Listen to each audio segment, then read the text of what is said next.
नमस्कार, मैं हूं शीनम शर्मा। ईरान में लंबे सूखे के बाद अचानक बारिश से बाढ़, क्लाउड सीडिंग के बाद भी गहराया संकट। दरअसल ईरान में महीनों के बाद भयानक सूखे के बाद अब सोमवार को पश्चिमी इलाकों में तेज बारिश के साथ बाढ़ आ गई। औसत से 85% कम बारिश होने की वजह से तेहरान में नल सूख गए हैं। जल संकट गहरा गया है। सरकार ने क्लाउड सीडिंग शुरू कर दी, लेकिन एक्सपर्ट इसे लेकर क्या कह रहे हैं वो भी हम आपको बताते हैं। विशेषज्ञ ये बोले हैं कि ये महंगी और अस्थायी राहत है। सूखी जमीन पानी नहीं सोख पाई, इसलिए फ्लैश फ्लड आया। ईरान में कई महीनों के भयानक सूखे के बाद ये जो फ्लड आया है, इसको लेकर हर तरफ चर्चा की जा रही है और पश्चिमी इलाकों में तेज बारिश हुई है। कई जगहों पर बाढ़ भी आ गई है।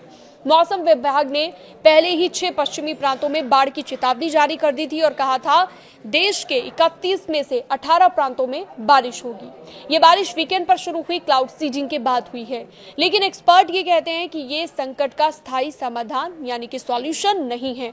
ईरान में कई महीनों के बाद ये जो क्लाउड सीडिंग कराई गई और इसके बाद जो बाढ़ आई, यानी कि सूखा बहुत लंबे वक्त से पड़ा हुआ था। कई जगहों पर बाढ़ आई है। अब सवाल ये है कि सूखा इतना गंभीर क्यों हो गया? लंबे वक्त से जो सूखा पड़ा हुआ था, उसके बाद बारिश होने की वजह से बाढ़ कैसे आ सकती है?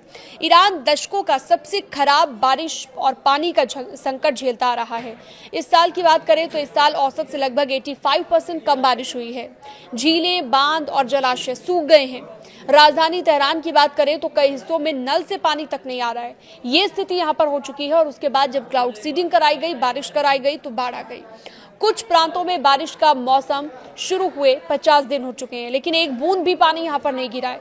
शहरों में पानी की राशनिंग हो रही है, यानी कि लोग परेशान हो रहे हैं और पानी की टंकियां खरीदने के लिए लाइनों में लगे हुए हैं। लोगों को पानी बिल्कुल नहीं मिल पा रहा है। इस तरह की स्थिति के बाद अब कई तरह के सवाल हैं कि आखिरकार अचानक से जो बारिश हुई उसकी वजह से बाढ़ कैसे आ गई। इन तमाम सवालों के हल ढूंढे जा रहे हैं, लेकिन ये कोई परमानेंट सॉल्यूशन नहीं है जो कि क्लाउड सीडिंग के जरिए देने की कोशिश की गई। इस खबर से जुड़ी हुई अन्य जानकारियों के लिए, लेटेस्ट अपडेट्स के लिए आप हमारे साथ बने रह सकते हैं। न्यूज़ 18 के डिजिटल प्लेटफॉर्म को आप सब्सक्राइब भी कर सकते हैं।